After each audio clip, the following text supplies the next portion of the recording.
me dio la gana de comer. Pero está equivocado este pensamiento, porque si tú comes, esta acción de comer tiene una necesidad. Pero ¿cómo se puede? Tiene un tiene un antecedente. ¿Por qué? Que es el hambre, que mi cuerpo necesita. Entonces, ante esa necesidad, eso previo de mi cuerpo, yo tomo la acción de comer. ¿Por qué se sentaron en el lugar donde se sentaron? No fue espontáneo. ¿Por qué? Porque no quieren estar parados. Entonces, mi antecedente o lo previo, que es que yo no quiero estar parado como el maestro, me llevó a tomar la decisión de sentarme. Entonces, todas las decisiones que hago tienen una causa, todas. Pero hay decisiones que reducen mis causas. Es como si se presenta un ladrón y te dice, dame tu cartera. ¿Cuál es tu decisión sin el ladrón? Pues tú te quieres quedar con tus cosas. Pero ya hay algo que te está influenciando a tener dos opciones. O le das las cosas, o te mata o te pica. O las dos. Te mata y te pica y se lleva tus cosas. Entonces, ya hay algo externo que influyó en mi decisión. Pero todas mis decisiones tienen una causa. Todas. Hasta el cubrebocas. ¿Por qué te lo pusiste? Hay muchos que no lo tienen. Ya me quedé viendo a los que no lo tienen. Hay una persona llamada Jonathan Edwards, que es una de las mentes más grandes de Estados Unidos consideradas, y tiene una definición muy acertada acerca de la libre voluntad. Él dice que la libre voluntad es la elección de la mente. O sea, ¿entiende este concepto? Todo lo que tú haces es una elección de tu mente, de lo que tú quieres. O sea, literalmente, yo hago lo que yo quiero. Porque no haces lo que no quieres, ¿o no? ¿Por qué Sarita ahorita se está comiendo un dulce? Porque ella quiere, porque su mente le hace hacer esa acción. ¿Qué dice más? No hacemos elecciones morales sin que la mente lo apruebe. O sea, dice Jonathan Edwards, el ser humano no tiene la capacidad, el ser humano caído no tiene la capacidad de elegir la moralidad. Es incapaz de ser moralmente perfecto, de elegir el bien. ¿Por qué? Porque el ser humano caído busca complacerse a sí mismo, no piensa en los demás. Y hay una palabra, una frase que él implementa y dice: los agentes morales libres siempre actúan de acuerdo con la inclinación más fuerte que tienen en el momento de la elección. O sea, tenemos una elección libre, yo hago lo que yo quiero, pero esa acción está definida por una inclinación. Si yo estoy comiendo algo, es porque yo quiero comer, pero me está incitando mi cuerpo, que necesita, que pide. Entonces, ¿qué dice esta persona, Jonathan Edwards? Que tu libre acción está definida por la corriente o hacia donde tú te inclinas. El ser humano caído, ¿qué es lo que lo influencia? El pecado. Y como está en esa influencia de pecado, no puede buscar a Dios. ¿Por qué se nos da una analogía? ¿Se acuerda del Everest? No, en el primer nivel, que nos enseña y nos pone una historia de una persona que tiene dos perros. Y a un perro los pone a pelear, pero a un perro sí le da de comer y al otro no le da de comer. ¿Qué pasa? Que cuando los pone a pelear, ¿quién gana? ¿El que le dio de comer? Entonces, esta libre decisión que nos dice esta persona, nos dice: tú haces hacia donde estás más apegado. Si tú estás más apegado a Dios, tus acciones van a ser santas, van a ser moralmente perfectas. Pero si tú estás alejado de eso, ¿qué te va a incitar? A cometer pecado. Entonces tú eres libre, pero hay algo que te influencia a hacer tus decisiones. ¿Por qué? Una persona mata de la nada porque así está incitado a algo. Su naturaleza pecaminosa, como no tiene a Cristo, no conoce el perdón. Entonces, ¿qué hace? Se desquita, venga. Entonces, su decisión, aunque es libre, porque él lo quiere hacer, está influenciada por el pecado. Y nosotros, como vivimos en Cristo, somos influenciados por el Espíritu Santo. ¿Qué dice el sistema de pensamiento calvino acerca de del libre albedrío? Dice, el hombre caído tiene la capacidad de elegir lo que quiere. Ya lo vimos, ya lo comprendimos. Pero el hombre en su estado caído no tiene el poder moral y la capacidad de elegir la rectitud. El ser humano caído no puede buscar la rectitud. Vemos ejemplos donde personas sin Cristo van y ayudan a los pobres y hacen esas obras buenas. Pero dice, ¿qué nos enseñan? Que la gente buena se va a ir al infierno y la gente mala también al infierno. Porque ¿qué es lo que nos salva? Creer en Cristo. Esa es la diferencia. Porque yo me voy al cielo, yo me voy con Dios. Si soy bueno o soy malo, que ya no debe de ser, quitemos lo malo. Soy bueno, pero ¿qué me lleva al cielo aunque yo era malo? Creer en Cristo. Y las personas, por hacer obras buenas o malas, se van al infierno. ¿Por qué? Porque no creyeron en Cristo. Y esta es la condenación, que no creyeron. Entonces vemos cómo el ser humano no puede. ¿Y qué dice R.C. Sproul? Busque sus prédicas, él explica de una manera, yo me quedé de A6. Y dice R.C. Sproul acerca de la libre decisión. Cada elección que hacemos es libre. Y ya lo vimos, cada quien hace lo que quiere. Usted ahorita tiene la capacidad de elegir si escribir o no escribir. Es su elección, es su libre voluntad. Pero cada elección que hacemos está determinada. ¿Qué quiere decir? Que mis deseos determinan mi elección.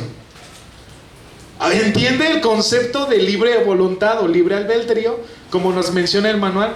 Yo soy libre de hacer lo que yo quiero. Pero esta elección que yo haga está determinada por algo. Porque si yo quiero aprender, si yo quiero conocer más, pues voy a estar anotando. Entonces esa elección determina mi acción. Aunque soy libre de hacer lo que quiero, hay algo que me influencia. Y si yo soy más fácil de que se me queden las cosas, pues no escribo. Entonces hay algo que influye en mis decisiones. Entonces ¿entiende cómo es el ser humano? ¿Cómo es que nosotros fuimos creados con esa capacidad? Por eso es que fuimos creados a la imagen y semejanza de Dios, libres de hacer lo que queramos, pero esa elección o esa acción que yo hago está influenciada por aspectos. Si yo soy influenciado por el Espíritu Santo, las cosas que yo voy a hacer van a ser santas. Y si yo no estoy influenciado por el Espíritu Santo, voy a hacer cosas carnales, ¿no? Que era lo que decía en Romanos. Vamos a continuar, hermanos, y vamos a ver al tentador, el autor de toda la maldad. ¿Usted se acuerda que yo le había enseñado que el concepto que nosotros tenemos de diablo en el Antiguo Testamento no lo tenían como nosotros lo teníamos? El pueblo de Israel no tenía o no conocía al diablo como persona, como un ser espiritual. Ellos denominaban, recordemos que hay dos palabras, Satán y diablo. Satán, ¿qué significa? ¿Sí se acuerda? ¿Sí se acuerda qué significa Satán? Satán, nos lo enseñó nuestro pastor. El que se opone, ¿no? Hasatan es el que viene establecido en Job, cuando dice que se presentó Satanás en la presencia de Dios. ¿Dios es un Dios santo, sí o no? Y no puede haber pecado en él. Ahí les va esta, para que la estudien, no se las voy a dar. Y a unos ya la saben. Dios es santo y no puede haber pecado en él. Dice en Job que Satanás se presentó delante de Dios.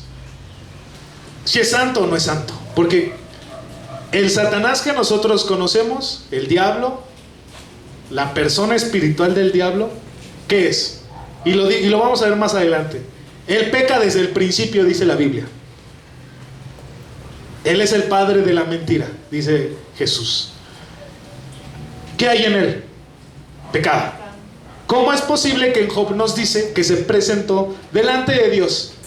Si Dios es santo. Si cuando el profeta Isaías, que fue llevado al cielo, dijo: ¿por qué estoy aquí? Soy hombre de labios malos. ¿Cómo puede estar en presencia de Dios santo? Y vemos la historia que se le presenta un ángel y le toca con un carbón encendido, que ese carbón encendido es símbolo de Jesús, que lo limpió. Entonces, ¿cómo Job nos dice esto? ¿Ese es Satanás que nosotros conocemos o no?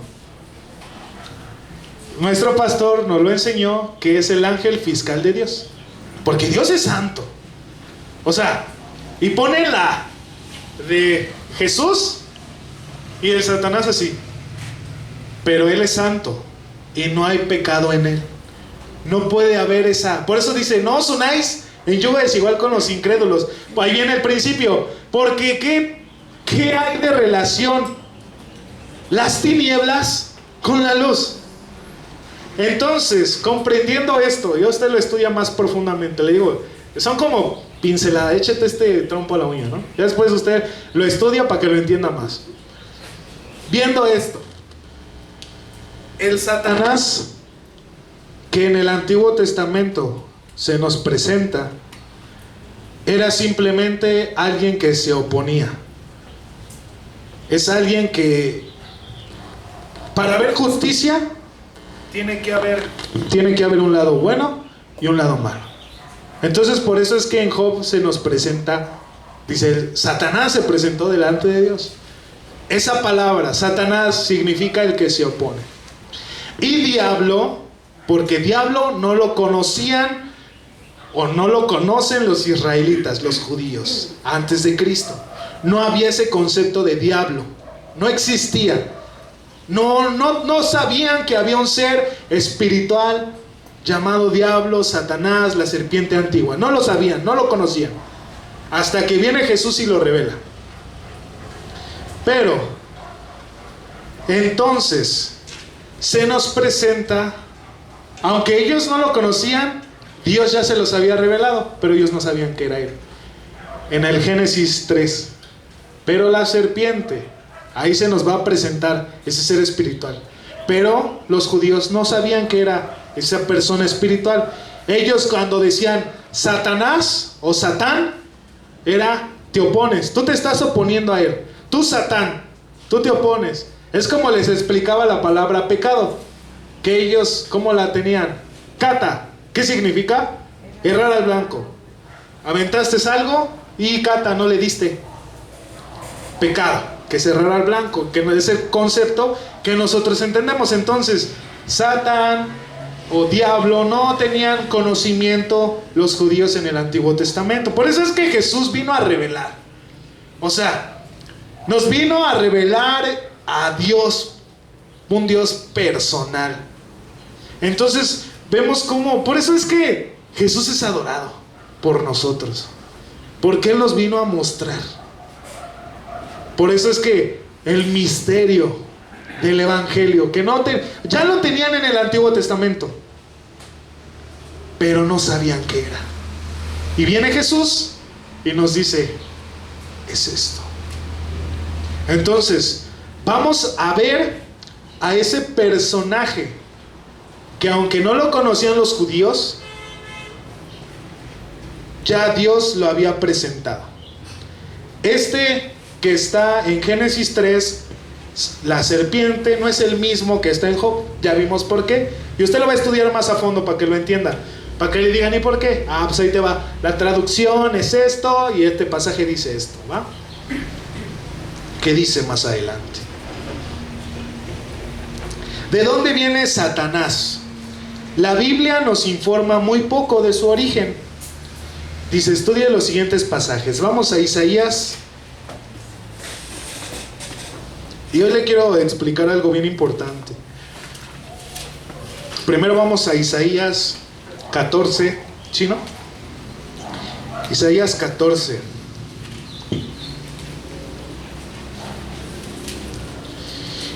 $14:12, y ahí quédese. Quiero leerles este comentario que hace R.C. Sproul acerca de algo que no conocemos. Dice: cada vez que tengamos dudas sobre el significado preciso de una palabra, en las escrituras lo primero que se hace es ir al griego, que es lo que vimos. ¿Qué significa esa palabra? Es lo que siempre hacemos. Lo primero que hacemos y lo segundo que hacemos es el contexto, ¿no? Esas reglas de interpretación bíblica. El contexto, ¿por qué se está diciendo? ¿Para qué se está diciendo? Y luego vamos al significado griego. Pero nos dice R.C. Sproul, pero después dependemos de las herramientas de la ciencia, de la lingüística y la lexicografía. ¿Qué quiere decir esto? El significado de ese término al momento en el que fue usado en la redacción de los documentos. Si tú estás escribiendo, es que me senté en el banco.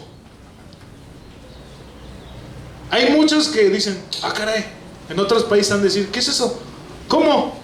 Porque ¿qué tienen de concepto como banco? Un lugar donde, para nosotros los mexicanos, ¿qué es? Es un equipamiento para yo poderme. ¿Y qué nos dice? Ah, si eres tienes que ver el significado de esa palabra. Número 2, el contexto. Y número 3, la lingüística o lexicografía, que es el significado o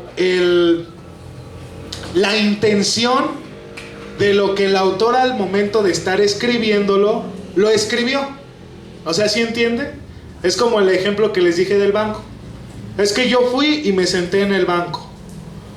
O sea, ¿cuál es el sentido? Ah, es que yo estaba cansado y me senté en un banco. Ah, ya se entiende, porque otros dirán, ¿cómo te vas a sentar? ¿Cómo? ¿Arriba del edificio? ¿De Banamex? No, pues no. Entonces, y les quiero dar esto para que usted lo busque, hermano, de verdad que ayuda mucho. La fuente lingüística y lexicográfica más aceptada en el mundo cristiano, anótelo, es el Diccionario Teológico del Nuevo Testamento, Keter. K de kilo y T-E-L. Sí está carito, pero vale la pena. K-I-T-T-E-L. ¿Por qué? Porque cuando usted esté estudiando el Nuevo Testamento, como esa palabra, nadie puede venir a mí, dice Jesús, si no es atraído por el Padre. Y esa palabra, usando este diccionario, te va a dar el sentido del por qué fue escrito. Y por qué es que en Mateo nos dice que es atraído y en Hechos dice que es arrastrado. ¿Por qué se cambió? Ese diccionario nos va a ayudar a comprender el significado. Cuando usted no entienda una palabra, diga, se contradice, ¿no? O sea, porque el griego de atraer y arrastrar es el mismo. Entonces, ¿por qué cambió? Porque sí cambia la traducción. Atraído a arrastrar cambia muchísimo. Entonces, a través de esta herramienta que yo ahorita les di, son $200 por esa información, ¿no me las da? Le va a ayudar a comprender el real significado de por qué se está escribiendo. Viendo esto, vamos a Isaías 12. Y dice, Como caíste del cielo, oh lucero, hijo de la mañana, cortado fuiste por tierra, y tú que habitabas, que debilitabas las naciones. Tú que decías en tu corazón, subiré al cielo, en lo más alto, junto a las estrellas de Dios, levantaré mi trono, y en el monte del testimonio me sentaré a los lados del norte, sobre las alturas de las nubes, subiré y seré semejante al Altísimo. Mas tú, derribado eres hasta el Seol, o a los lados del abismo. Se inclinarán hacia ti los que te vean, te contemplarán diciendo: es este aquel varón que hacía temblar la tierra y que trastornaba los reinos, que puso el mundo como un desierto, que asoló sus ciudades y que sus presos nunca abrió la cárcel. Hay varias opiniones de estos temas. Si seguimos la regla de interpretación bíblica, dice que es que no saquemos del contexto. ¿De quién está hablando aquí? Del rey de Babilonia. ¿Quién era el rey de Babilonia? Hay muchos reyes, ¿no? Nabucodonosor, pero vamos a enfocarnos en Nabucodonosor. ¿Cuál es la historia que nos dice Daniel de Nabucodonosor? Que hubo orgullo en su corazón. ¿Y qué hizo Dios? Lo humilló, literal, y lo hizo como una bestia. Y hasta andaba en los campos como bestia. No está hablando del diablo, pero recordemos que ellos no tenían ese concepto del diablo. Entonces, para ellos esta historia o este dicho, esto que está hablando Dios, para ellos está siendo del rey Nabucodonosor, de una persona normal. Ahora vamos a Ezequiel, porque es otro pasaje que también nos menciona. Está este punto de vista. El primero, del contexto. ¿De quién está hablando? Del rey de Babilonia, no de el diablo que nosotros conocemos. Pero ahí les va. ¿Qué es Ezequiel 28:12? Vamos a este pasaje es más claro. Y vamos a ver por qué. 28:12. Aquí le está hablando ¿a quién? Al rey de Tiro, dice en el 12. Hijo de hombre, levanta, desde el 11. Vino a mí palabra de Jehová diciendo. ¿A quién vino esa palabra? A Ezequiel. Dice: hijo de hombre, levanta endecha sobre el rey de Tiro y dile. O sea, lo que viene, ¿hacia quién va dirigido? Al rey de Tiro, ¿va? ¿Estamos? Esas son reglas de interpretación bíblicas, contexto, ¿no? ¿Y qué dice? Así ha dicho Jehová el Señor: tú eras el sello de la perfección, lleno de sabiduría y acabado de hermosura. En Edén, en el huerto de Dios estuviste.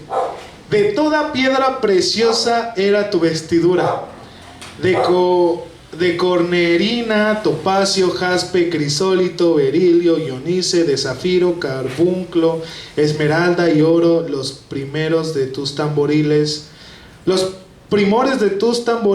y flautas estuvieron preparados para ti en el día de tu creación. Tú, querubín grande protector, yo te puse en el santo monte de Dios. Ahí estuviste. En medio de las piedras de fuego te paseabas. Perfecto eras en todos tus caminos, desde el día que fuiste creado hasta el día que se halló en ti maldad. A causa de la multitud de tus contrataciones fuiste lleno de iniquidad y pecaste. Por lo que yo te eché del monte de Dios y te arrojé de entre las piedras de fuego, oh querubín protector. Se enalteció tu corazón a causa de tu hermosura y corrompiste tu sabiduría a causa de tu esplendor. Yo te arrojaré por tierras, delante de los reyes te pondré para que miren en ti. Con la multitud de tus maldades y con la iniquidad de tus contradicciones Profanaste tu santuario, yo, pues, saqué fuego de en medio de ti, el cual te consumió y te puse en ceniza, sobre la tierra de los ojos de todos los que te miran. Todos los que te conocieron de entre los pueblos se maravillarán sobre ti. Espanto serás y para siempre dejarás de ser. El contexto hacia quién está refiriéndose: rey de Tiro. Dice en el 13, en Edén, en el huerto de Dios estuviste. ¿Cómo este rey estuvo en Edén? ¿Cómo es posible que este rey hubiera estado en el Edén? Lo está diciendo la Biblia. Literalmente está diciendo eso. ¿Quién estaba en el Edén? Solamente lo menciona la Biblia. 2 personas. ¿Y el rey de Tiro dónde está? Satanás, ¿no? Bueno, sí, ahí ya la hermana ya se adelantó. Está hablando acerca de Satanás, el ser espiritual. Primero, le está dando una profecía a el rey de Tiro. Pero 2, la otra interpretación bíblica que nos está mostrando a este ser espiritual, que vamos más adelante. Ya se me apagó. En Mateo, ahí dice, en Lucas 10:18, este ser espiritual. Entonces, vemos dos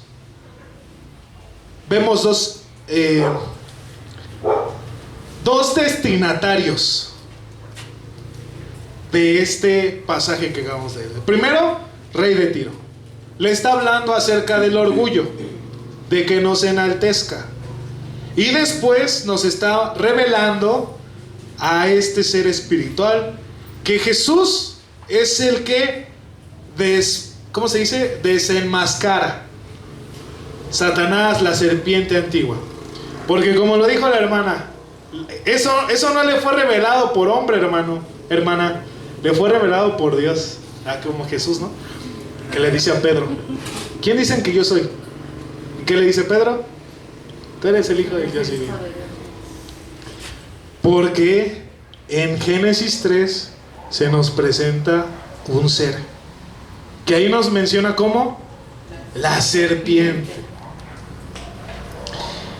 ¿Se acuerdan de los... Vamos a Lucas, mientras vamos, ¿se acuerdan de los niveles o los tipos de categorías de seres espirituales que hay en los cielos? El ángel, el querubín y el serafín. Nos quedamos con este último. Serafín viene de la palabra hebrea Sherafín, de Sheraf, que significa serpiente ardiente o serpiente que vuela. ¿Encaja con la de Ezequiel y lo de Génesis? Esa traducción de esa palabra serpiente, serafín, ¿qué quiere decir? ¿Qué significa serafín?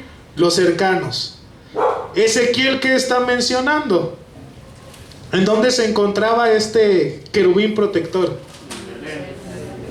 Cerca de Dios. Ahora, o sea, por eso es que tenemos que irnos a todos los pasajes que nos hablan de un tema para añadirlos. Porque si estamos siguiendo las reglas de interpretación bíblica, el contexto, pero también nos estamos apoyando de otros textos que nos den más luz acerca de esta revelación. Entonces, lo que dice Isaías y Ezequiel también nos está mostrando acerca de este ser espiritual, ¿sí o no?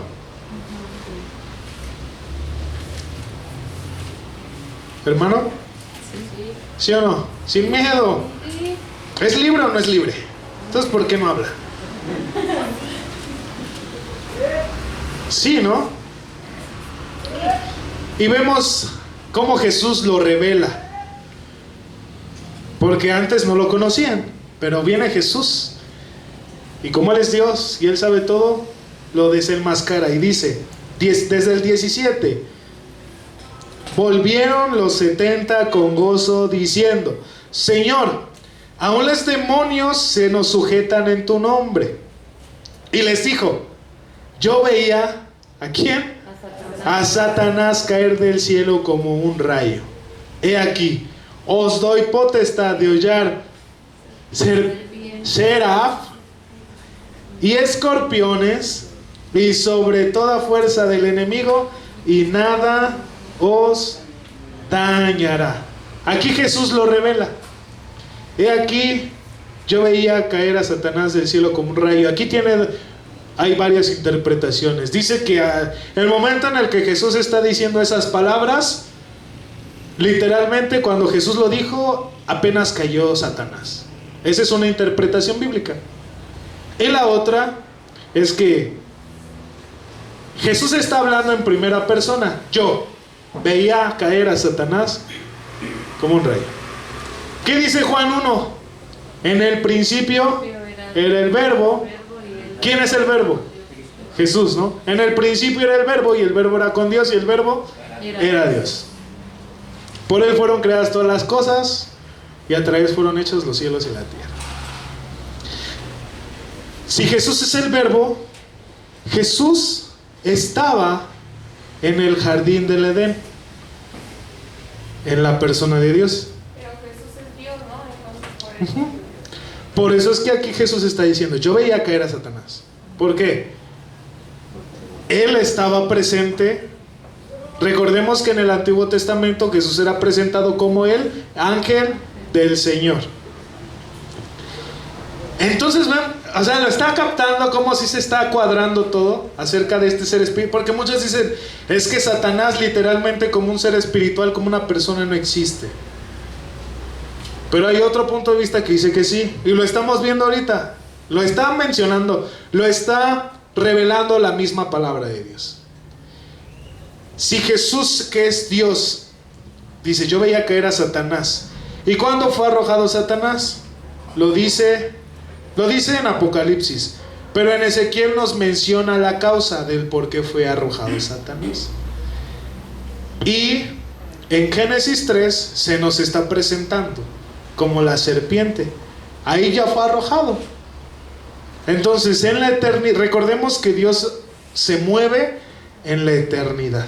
a ver,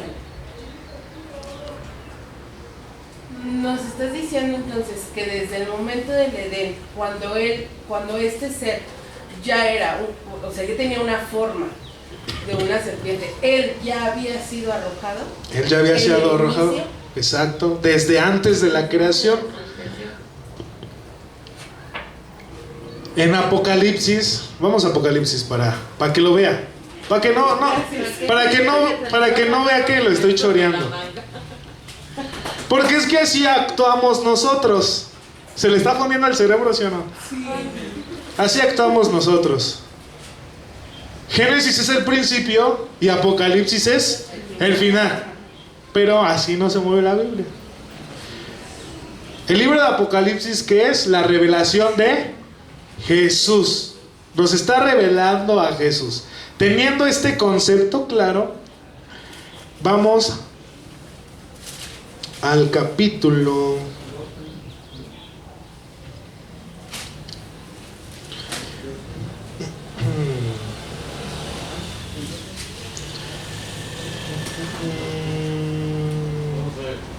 el 12. Capítulo 12. Capítulo 12, 7. Pero desde el 1 creo. Dice: después hubo una gran batalla en el cielo. Miguel y sus ángeles luchaban contra el dragón. El dragón es el ser espiritual llamado Satanás. Y sus ángeles luchaban contra el dragón. Y luchaba el dragón con sus ángeles. ¿En dónde estaban? ¿Y dónde está Dios? En el cielo. Dice: y fue lanzado fuera el gran dragón, la serpiente antigua, que se llama diablo y Satanás, el cual engaña al mundo entero, fue arrojado a la tierra y sus ángeles fueron arrojados con él. Aquí Dios está hablando en la eternidad. No está diciendo, recordemos que es un ida, regreso, antiguo, nuevo, antiguo, nuevo. Y esto lo va a estudiar más a fondo cuando esté estudiando los tiempos de Dios, ¿no? Aquí nos está mostrando el momento exacto en el que fue arrojado del cielo Satanás. En Génesis ya está en la tierra, o sea, ¿sí, Marianita? Yo escuchaba un predicador que hablaba de cuando Jesús arrojó al diablo y a sus demonios, bueno, a sus aliados, bueno, a los demonios, los aventó aquí a la tierra, por eso él es el príncipe de este mundo. Entonces dice que cuando dijo Dios que él quitó las tinieblas del mundo, se refería a ellos. Cuando empezó a hacer, así que ahora sí que el mundo dijo, serán algo así de las tinieblas, ¿no? Que las iba a quitar, pero se refería a ellos. Entonces, exacto. Como Dios está en lo eterno, es que es un mundo al revés. Dios termina y luego empieza, ¿no? Es la frase que siempre dice mi papá. Entonces esto de Apocalipsis 12, 7 está hablando de la eternidad, del momento.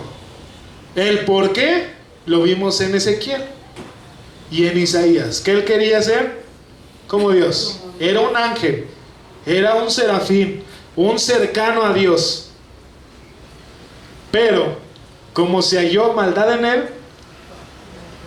Estamos en Isaías, Ezequiel, ahí estaba Luzbel con Dios, porque Dios es santo y no puede haber maldad en él, no había fallado, se encontró pecado en él. Estamos en Ezequiel, Isaías, y luego nos vamos a Apocalipsis, y hubo una gran batalla en el cielo donde Miguel y sus ángeles luchaban contra el dragón y sus ángeles, o sea, los demonios, y fue arrojado. Y luego nos vamos a Génesis 3. Se presenta la serpiente al ser humano. ¿Captó? ¿Vemos cómo Dios sí revela? ¿Cómo sí es real este ser espiritual? ¿Cómo no es mentira? Entonces, como Dios está en la eternidad, nos revela. Y como cristianos que estamos conociendo a Dios, tenemos que ser así de hábiles, entendidos, de que yo estoy estudiando algo. ¿Por qué lo está diciendo, Señor? ¿A quién lo está diciendo? Contexto histórico, bíblico, significado de las palabras, y así comprendes. Y ahora sí, vamos a Génesis 3. Pero la serpiente era astuta más que todos los animales del campo que Jehová Dios había hecho, el cual dijo a la mujer: con que Dios ha dicho, no comerás del árbol, de todo árbol del fruto. Hasta ahí. Y continuamos con la diapositiva. Muchos comentaristas bíblicos, que era lo que les decía, creen que el pasaje de Isaías tiene doble aplicación. Y ya vimos que sí, que Isaías y Ezequiel tienen doble aplicación. El de Isaías se habla al rey de Babilonia y más específicamente nos revela al príncipe de la potestad del aire. Efesios 2.2. Vamos a Efesios 2.2. ¿Comprende, hermano? ¿Cómo si es real? Por eso es que con Dios no puede ser burlado, y con el diablo no se juega. Efesios 2.2 dice, desde el 1: y Él os dio vida a vosotros. ¿Quién es Él? Dios. Cuando estabais muertos en vuestros delitos y pecados. ¿Quiénes? Nosotros. Dice en el 2: en los cuales anduvisteis. ¿Quiénes anduvo? Nosotros. En otro tiempo, siguiendo la corriente de este mundo, conforme al príncipe de la potestad del aire, el espíritu que ahora opera en los hijos de desobediencia. Vemos cómo ya después nos va revelando Dios acerca de este ser espiritual, pero el primero que lo menciona, que lo pone, es Jesucristo. Si usted escribe todos los versículos que les acabo de dar y los ve juntos, se enlazan y comprende acerca de este ser espiritual. Vamos a su manual en la página 12.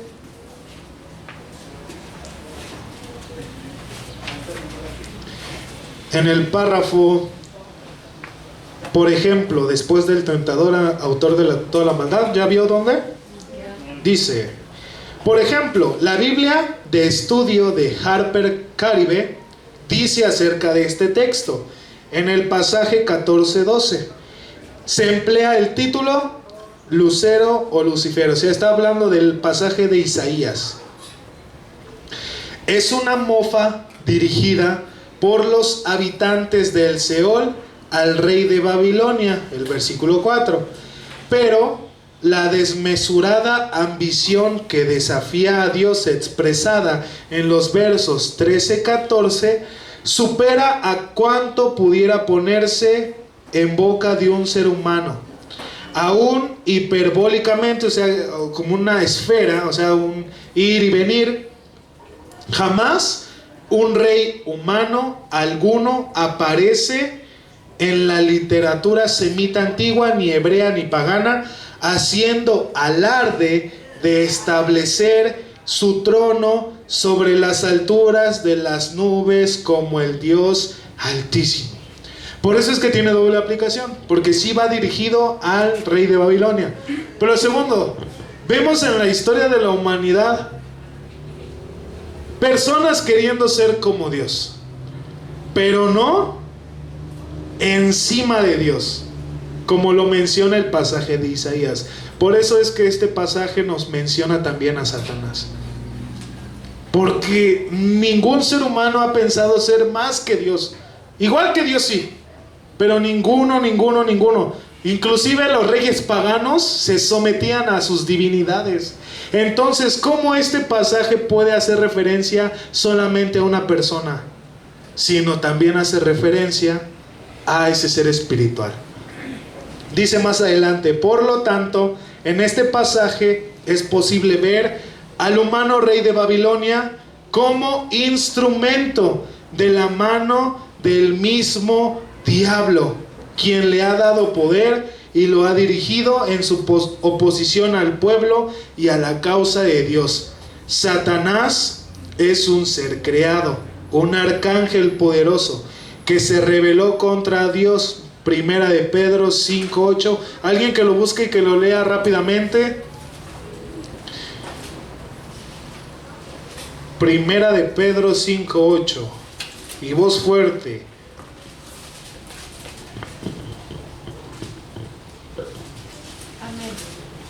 Sed sobrios y velad, porque vuestro adversario el diablo, como león rugiente, anda alrededor buscando a quien devorar.